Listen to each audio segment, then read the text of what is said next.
doing a bit of a recording in response to one of the lessons on the mixed media mythology course that I'm running with a few other artists.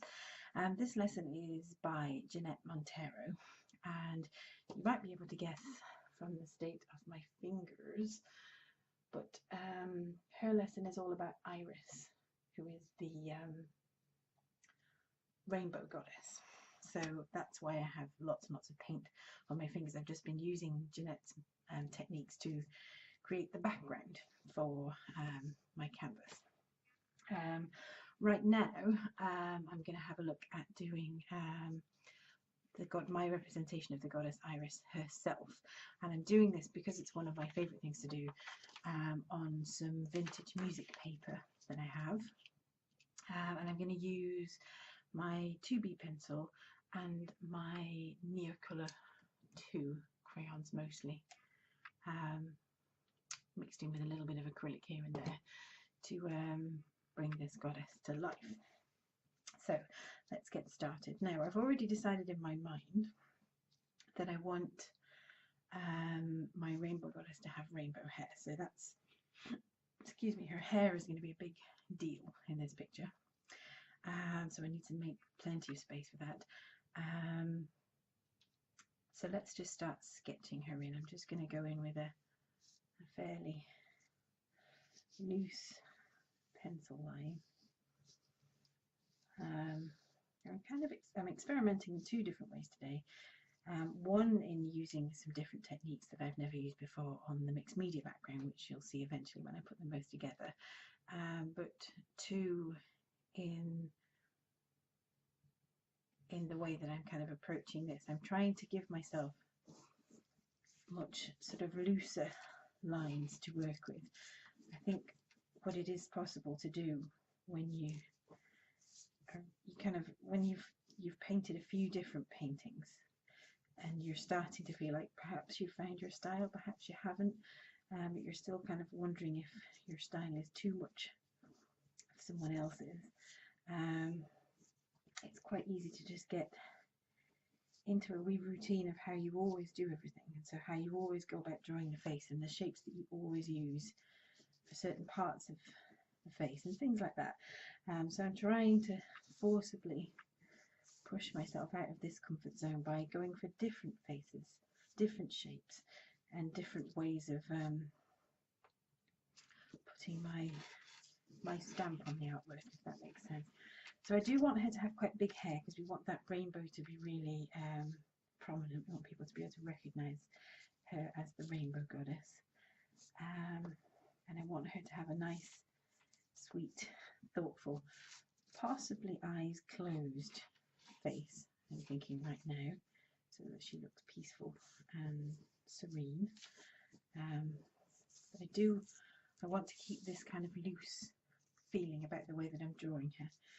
So I'm just trying on for style new shapes, new ways of constructing the shapes of her face.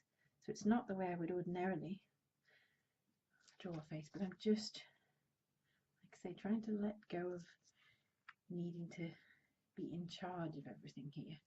I want to kind of just encourage myself to just play around with things and try different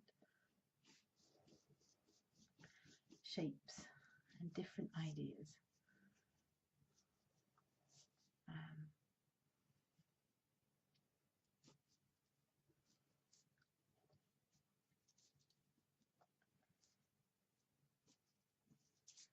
I think that's quite important, especially when there are so many wonderful artists around who it would be so easy to just have all of your work look just like theirs. It would be so very easy to just only copy what you're seeing and to not ever really experiment with finding, well, what's my thing? What do I want to represent on the canvas? What do I want to bring to the table? So that's where I am at the moment. That's how I'm feeling, just trying to be quite loose and quite free in how I put this together. The third element of experimentation here today actually is that I have a new camera that I'm recording this video on, so hopefully it should mean a better quality video for you guys, which is definitely a win.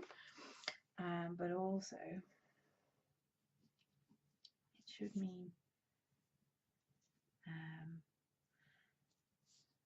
that I don't have to worry about the camera just all of a sudden deciding to die on me. That was the problem I had with my old camera. It would only ever record for 25 minutes at a time, and if I wasn't paying attention, so if I got carried away with my artwork, it would just switch itself off, and it would do so quietly that I would never know it had done it. And then there'd be a huge gap in between where I left off and where I was again.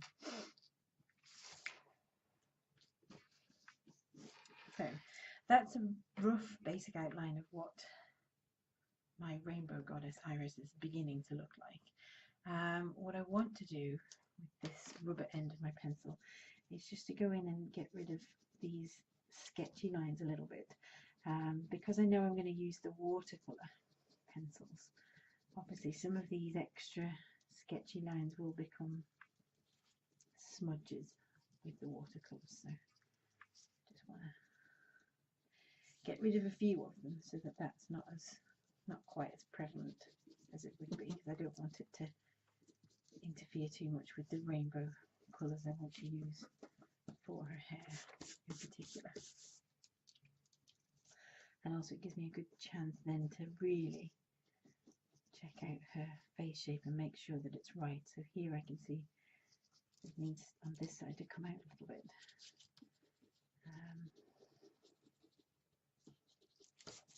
Yeah, that's better. People aren't generally entirely symmetrical, and clearly this is a very whimsical portrait, but they need a certain amount of symmetry in order for them to make sense. So that's her sketched for now. Let's add in some colour to her face. So I'm going to be using for her face this salmon Neocolor II crayon and the ochre, and I'm also going to be using a little bit of white acrylic, oops, daisy, and portrait pink. So those are my go-to colours there.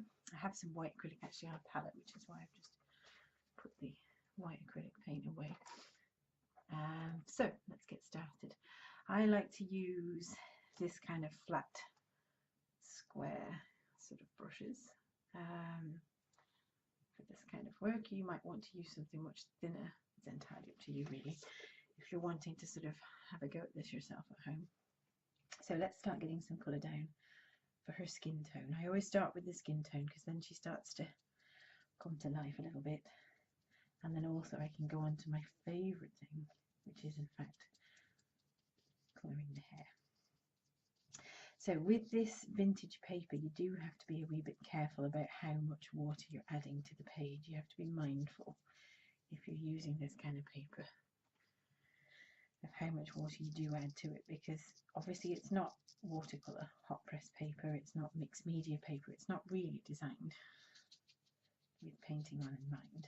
So you do have to be a little bit more careful than you would if you were working on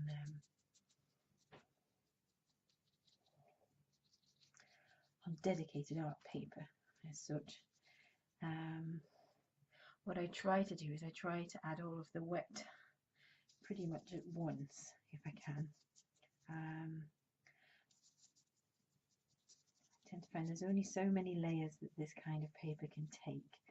So you'll see me put in this first layer of this salmon ink, and then I'll go straight in with some of this ochre as well, just to get some idea of shadow and a bit more warmth into her skin tone as well.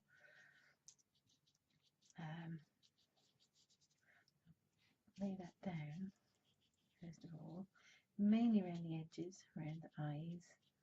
Those are areas where typically shadows will be found, underneath the nose possibly. I think that might be a little bit much. Underneath the mouth a little bit, and underneath the chin.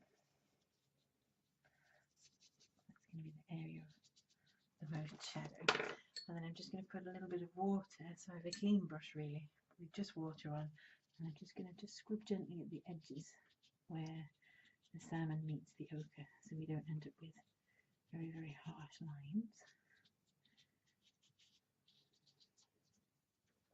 Okay, I think I need a wee bit more the ochre on this side.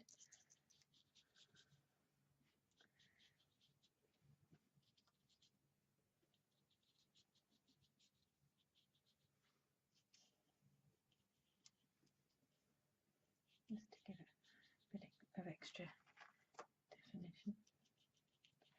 And it's not the only opportunity to add shade and add shadow to her. So I don't have to worry about getting it all perfect in this one layer. That's the best thing about mixed media art, I think. You don't have to, it never has to be finished. You can just keep going and add another layer until you're happy with it. So that's a good first layer of colour with the Neocolor tubes. And now going to add in a bit of this portrait pink.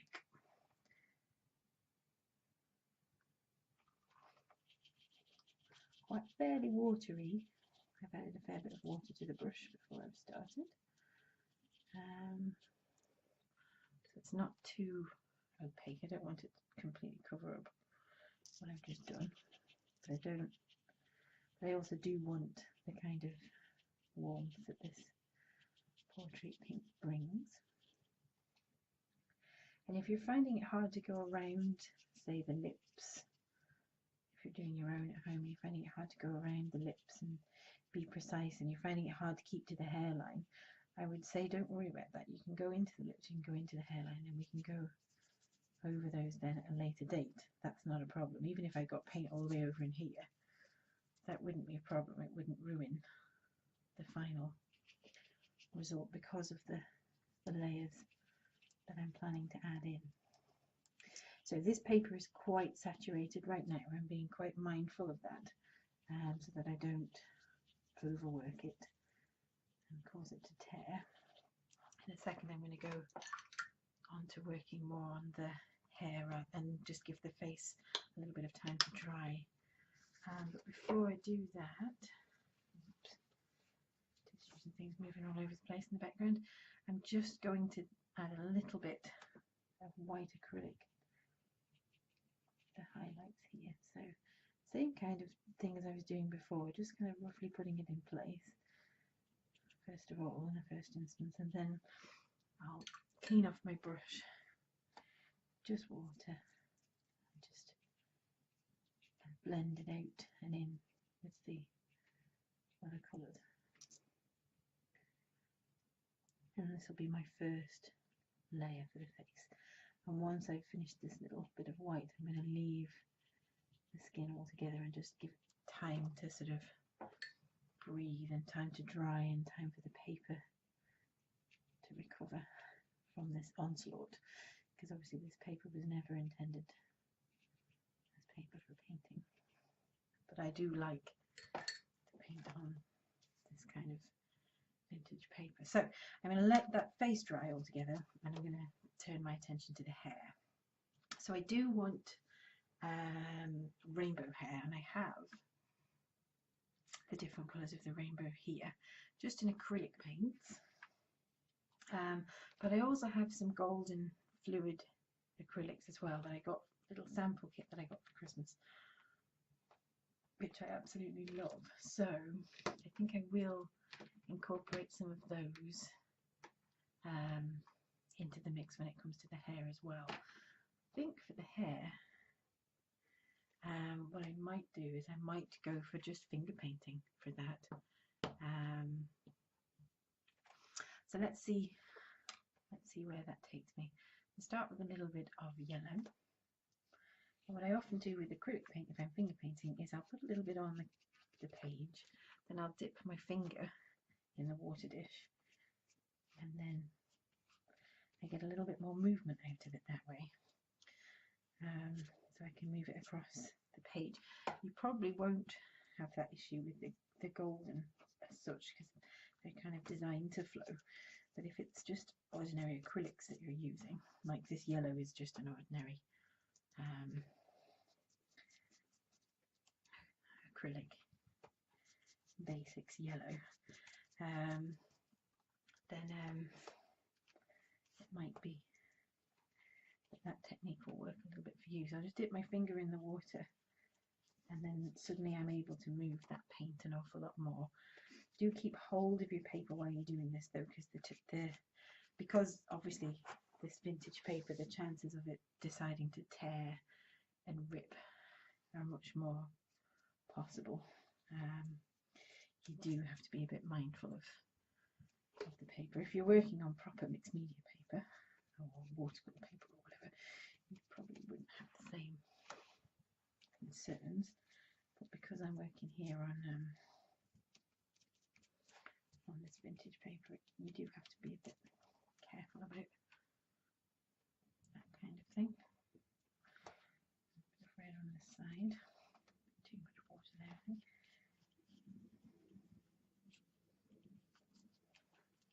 A bit more true red there, that's better.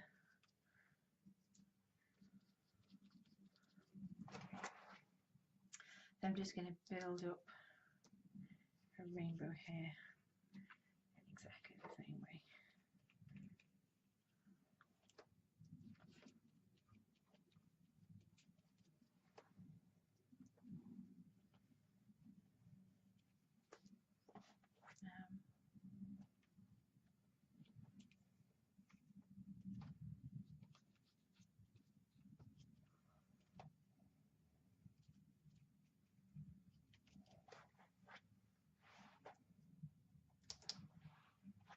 Let's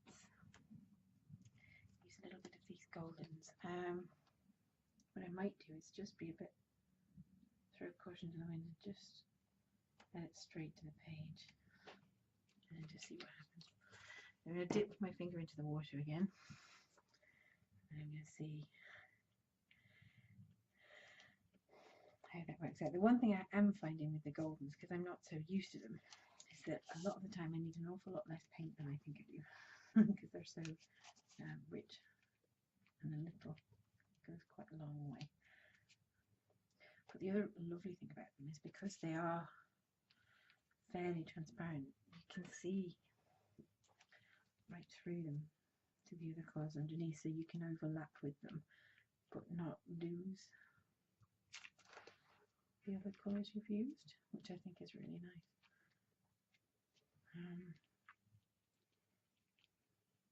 Just gently around the face, trying to be a bit careful but not too worried if it doesn't go perfectly.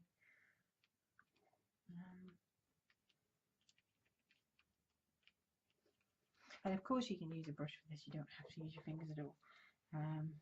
But like I say, I'm trying at the moment to sort of explore different ways of doing things and to be a bit freer in the way that I approach things, in the hopes that that will be more consistently me rather than worrying if I'm being too much like someone else or anything like that. So little splodges of these. Let's see where that takes us.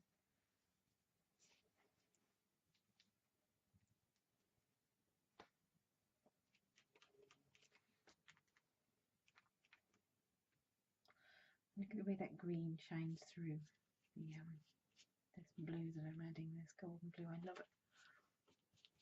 And this bit here that I've completely ruined now with my big fingers, I can go back over that with the portrait pink and just bring that back later. I'm not worried too much about that. It's all about just trying things on for size, seeing what works and what doesn't, and what I like and what I don't like. That's the whole thing.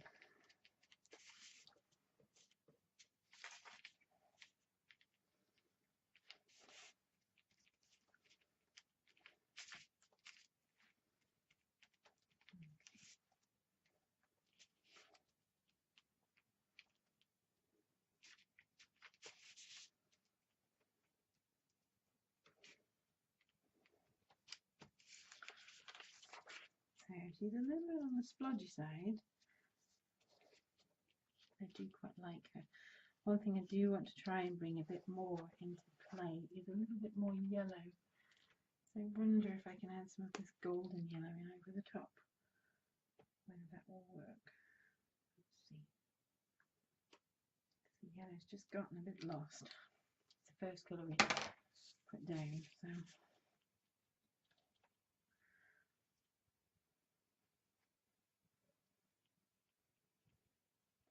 going to give it a green as well. So I'm adding that in, but I'm not totally blending. I'm doing it with quite a light movement so that I keep some of the yellow as well as get some of these green hues coming out.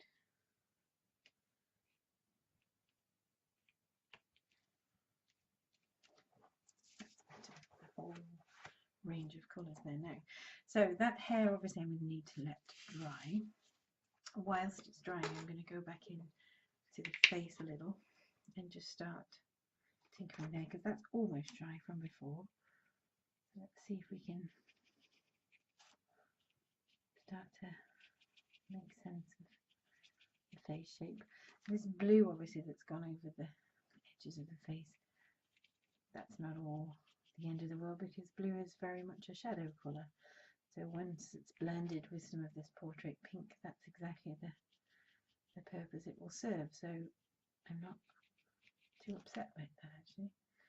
It will turn out to be quite happy. Sort of accident in the long term, which is good. So let's go into the face with some Pitt Artist pens. And by the time we've done that, the skin might be a little bit more dry and we can start thinking about adding in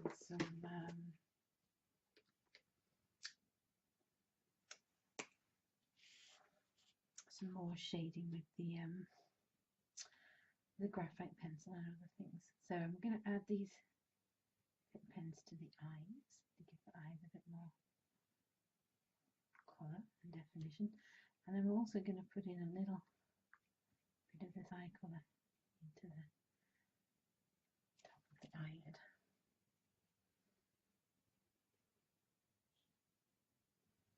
Just tracing a very light line across the top there. That will add into the sense of shadow. And we can add some of this in and blend it with the fingers to get some of the shadow around the face as well.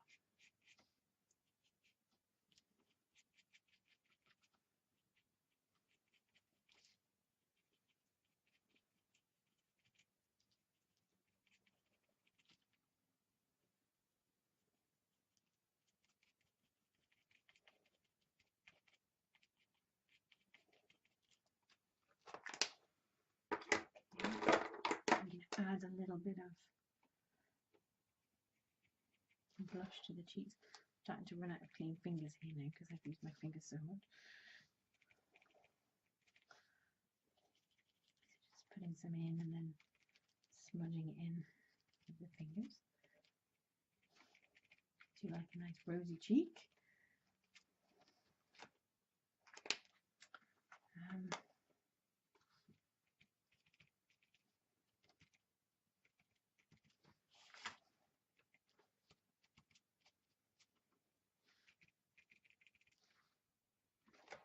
Okay, and then let's find a colour for her lips. So with the Pitt pens, when I use these for the lips, what I tend to do, I've got this deep scarlet red for the top lip, so I'll fill that in, and then I get this cream colour and use that to kind of drag down some of that red colour into the bottom lip, but so that the bottom lip still stays lighter than the top lip, if that makes sense.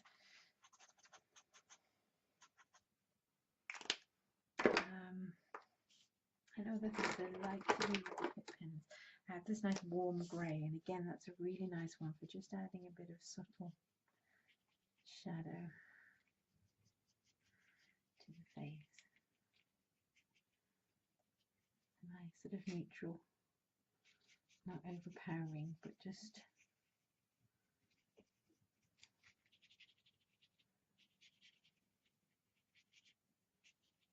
enough so that you know the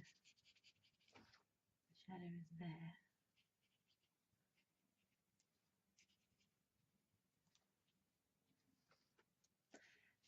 So I'm not necessarily all that exacting with this. Like I say, I'm kind of trying to be a bit experimental and letting materials kind of sit a little bit more than I would normally do. You can blend these in with your fingers, these Pitt pens, they're really nice for that. I feel like I want to leave them to sort of stand on their own a wee bit. So that's the face almost done. I want to let it dry again a wee bit, and I want to keep letting that hair dry as well. So I'm just going to have a look at adding some colour to her little outfit that she has here, a little top. So I'm going to use some of these gelatos, I think.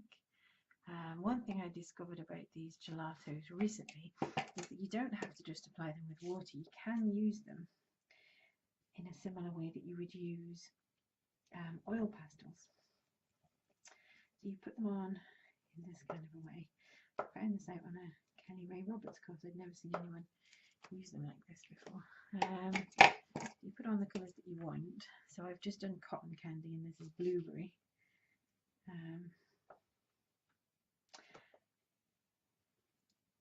Put them on fairly thickly, I suppose.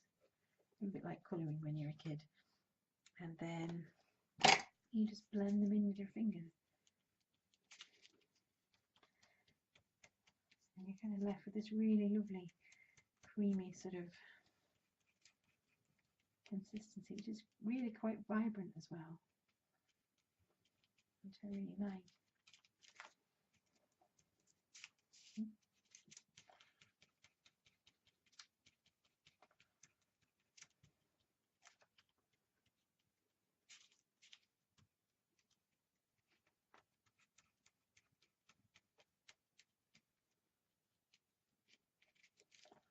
And there, so far, she is.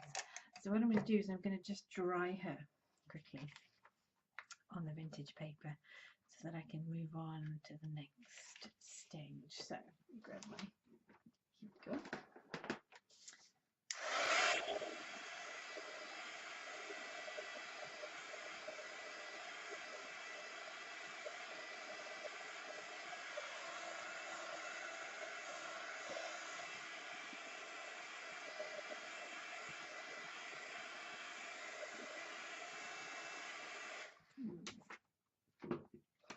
So her hair is pretty much dry, I think, pretty much. But the face is really what I wanted to look at next. Now, what I often do at this stage, rather than go back to this mechanical pencil, because the end of the pencil is very sharp, and the paper is quite delicate at this point, what I often do is grab just an ordinary 2B pencil instead, just because it's not as potentially damaging to the paper. You wouldn't have to obviously worry about that if you were working on proper watercolour, mixed media paper, that kind of idea. It's really because of the vintage paper that I kind of keep that in mind. So I'm just kind of first of all sort of redefining some of the facial features, so particularly around the eyes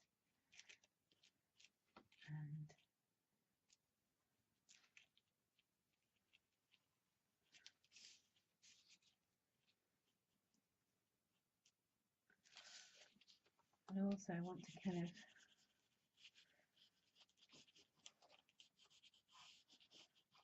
make sense of the shape of her face, the shape of her hair. I think because she has quite an unusual angular sort of face shape, it's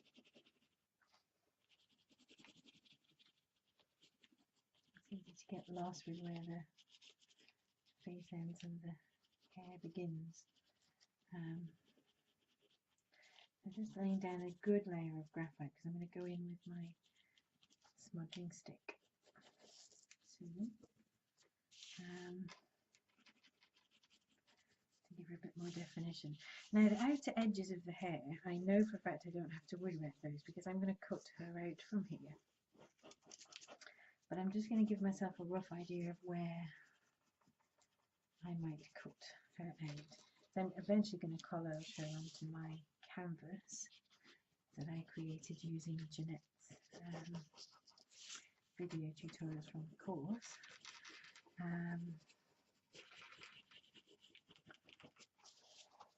That just helps to give me a bit of an idea of where everything will be eventually. Let me grab my, so these paper smudging, I don't know if they're called smudging sticks, that sounds like the wrong thing to say, but I use these quite a lot. And what they do is they kind of activate the charcoal or the graphite in the pencil I've just used, and I can then kind of ease that out into other areas of the face and start to get that kind of deep shadow, but without there being a harsh pencil line.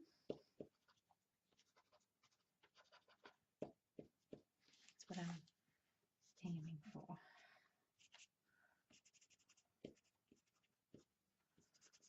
I'm just going to kind of work around the outer edges of the face, and in particular around the neck under here. I want to add a bit more right here, because that would be an area of deep shadow around the neck.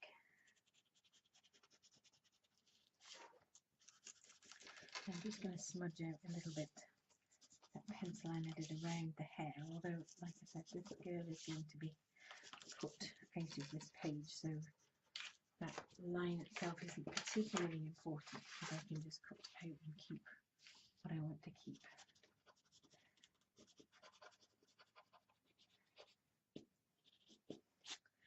So let's grab I have one of these Unipin pens, which is what I usually use to give the eyes a bit more definition. I try and work in sketchy lines really, so it doesn't look too outliney. And I'm experimenting with different shapes here in the eyes as well, so not just in the face shape but also in the shape of the pupil, just to see what will happen if I use a slightly different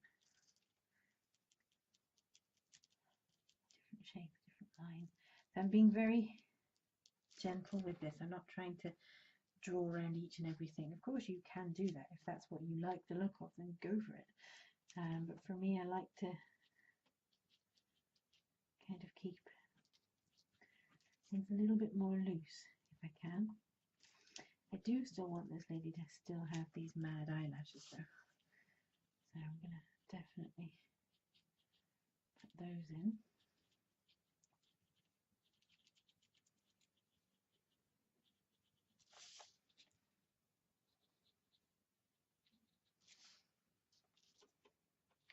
Just for fun really.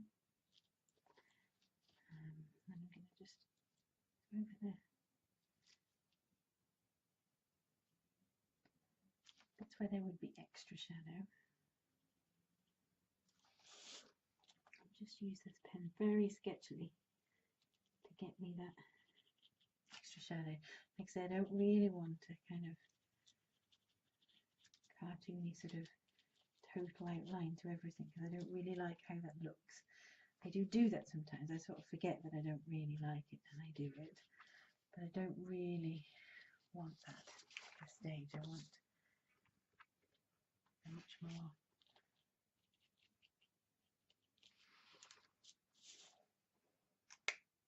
a much more sketchy line going on.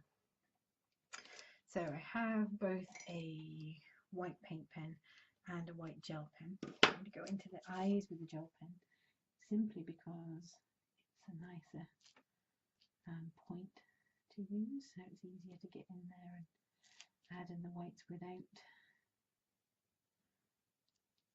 accidentally covering anything that I don't want to cover.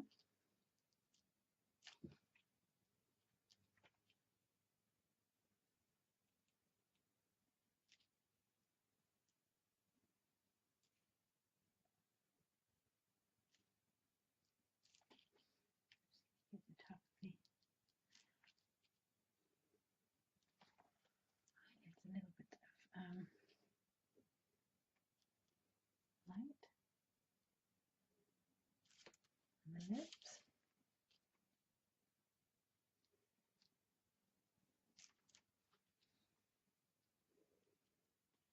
I'm kind of going over those areas that I put on right back at the beginning with the white acrylic paint.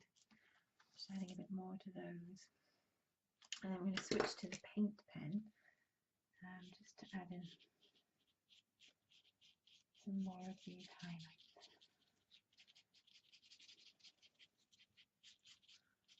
The good thing with the paint pen is you can smudge it out a little with your fingers so it doesn't look too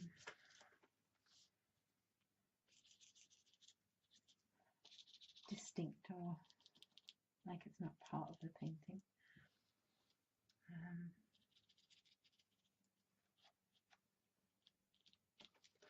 And let's add some highlights into the hair using this as well. So points at which the sun might catch the hair.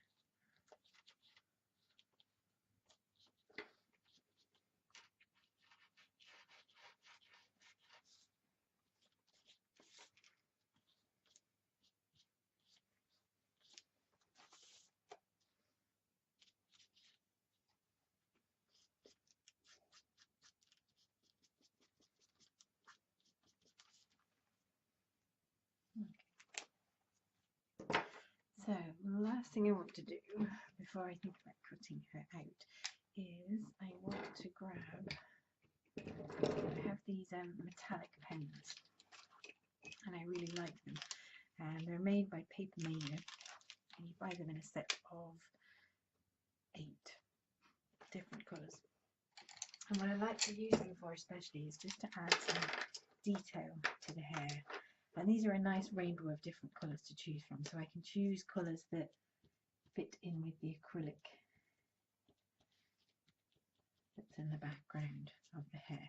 So I'm just going to go in and I'm going to add in some little dots here and there just to add a bit of extra interest and detail to her. And then I think I'll consider her ready to be cut out and collaged.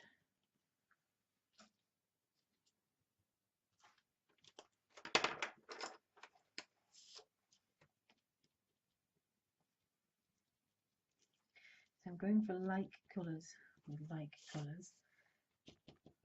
I don't necessarily want this to be really in your face. I just want it to be a little part of why she looks nice. I don't want it to be the main reason. So I just think it adds a bit of interest and a bit of something unusual to her. Some pink.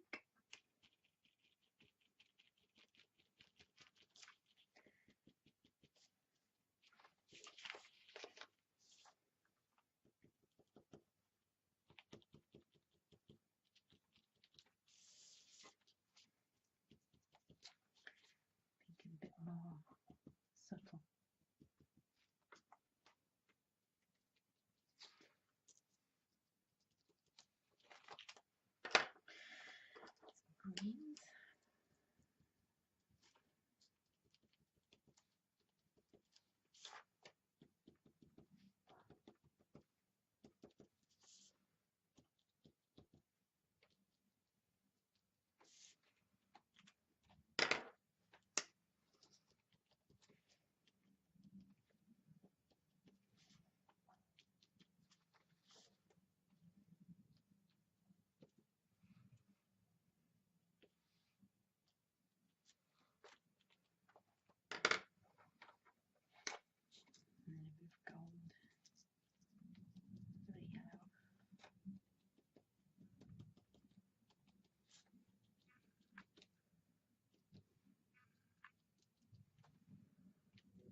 more to these eyelashes. Maybe pop a little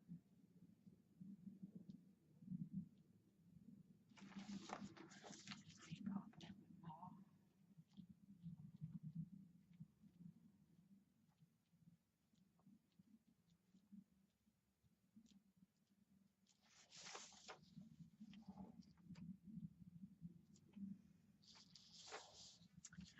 And I think she's pretty much done. So I'm going to cut her out now from the page, and then I can think about collaging her onto my canvas, which I think will be dry by now.